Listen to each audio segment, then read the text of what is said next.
Assalamualaikum warahmatullahi wabarakatuh.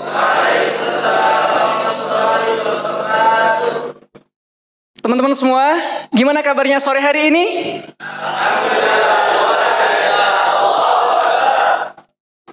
Yang di sebelah kanan gimana kabarnya hari ini? Alhamdulillah. Alhamdulillahirabbil alamin. Alhamdulillahi wahdah. Wassalawatu wahdah, wala haula wala quwata illa billah. Allahumma la ilma lana illa ma 'allamtana, innaka antal alimul hakim. Allahumma shalli ala sayyidina Muhammadin wa ala alihi wa sahbihi wa man tabi'ahum bi ihsanin ila yaumiddin. Amma ba'du. Teman-teman sekalian dirahmati Allah Subhanahu wa taala.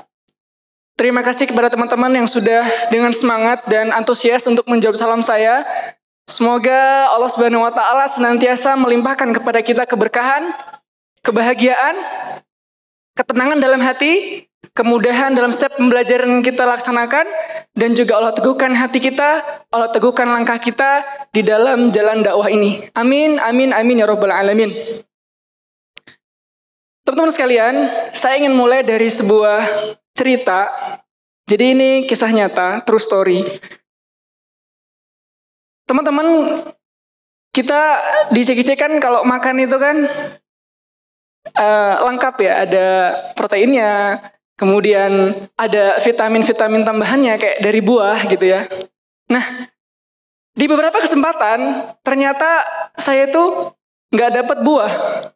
Ya maksud, nggak dapat buah teman-teman. Entah itu saya lupa, entah itu saya ketinggalan untuk ngambil lagi, ataupun buahnya habis. Oh ini, nah apa teman-teman? Saya di sini dapat apa ya? Pastikan setiap Allah kasih sesuatu ada hikmah dan pembelajarannya. Saya di sini dapat pelajaran bahwasannya saya jadikan ini sebagai kultum yang saya beri judul hilangnya buah keimanan. Teman-teman sekalian dirahmati Allah Subhanahu wa taala.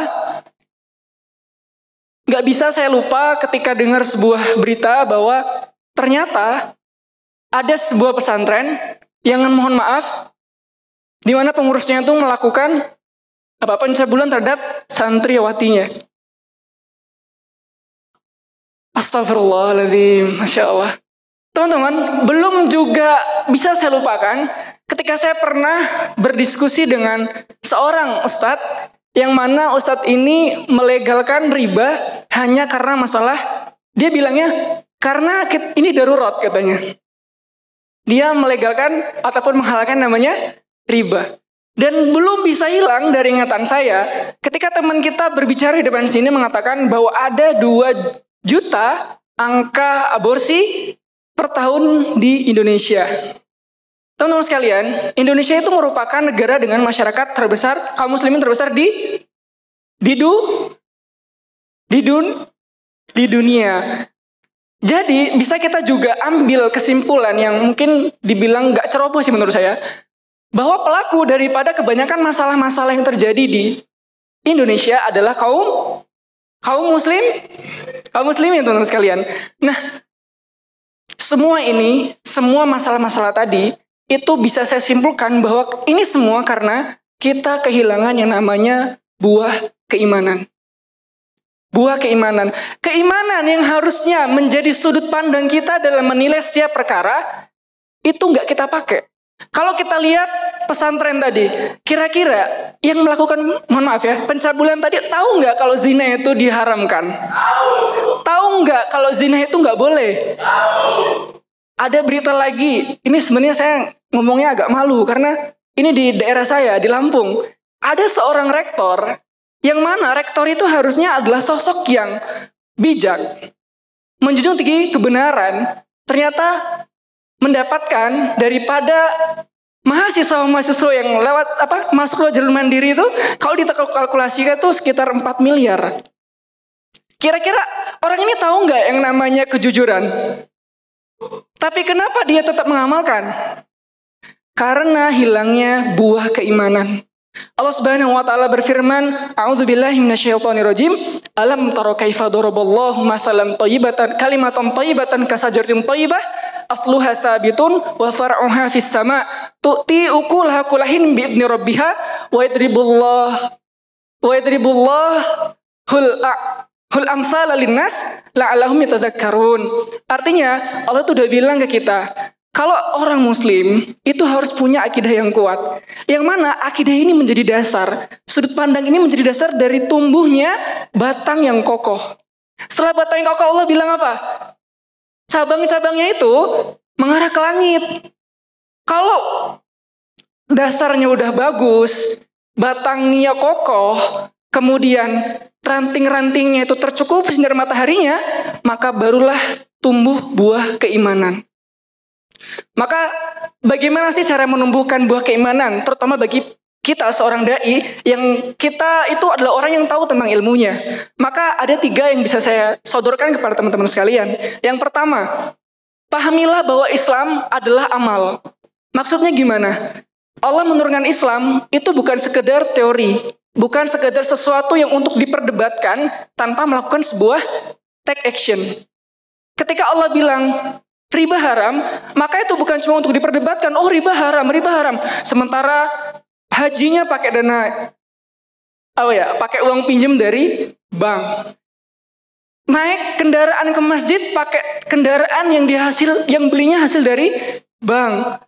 Ya, jadi kita harus praktekin ketika kita udah belajar. Kita harus jadi orang yang mubdi'ah yang pertama kali di tengah-tengah masyarakat itu mengamalkan apa yang kita pahami. Yang kedua, belajar itu untuk diamalkan diri sendiri. Ilmu itu perlu internalisasi, teman-teman sekalian. Maksudnya gimana? Ketika kita belajar ilmu, pahamilah bahwa ilmu itu untuk kita amalkan sendiri. Bukan untuk menilai orang lain, menjustifikasi orang lain, ini haram, ini nggak boleh. Sementara diri kita belum tentu gitu kan. Harusnya setiap ilmu yang kita pelajari, itu balikin ke kita dulu. Bukan untuk menjustifikasi orang lain. Yang ketiga, tumbuhkan bi'ah taat. Kenapa? Teman-teman sekalian, karena orang-orang yang soleh itu frekuensinya, energinya itu menular. Mungkin dulu saya pernah ada di lingkungan yang kurang baik, tapi semenjak kenal lingkungan yang baik, maka di situ dunia saya berubah.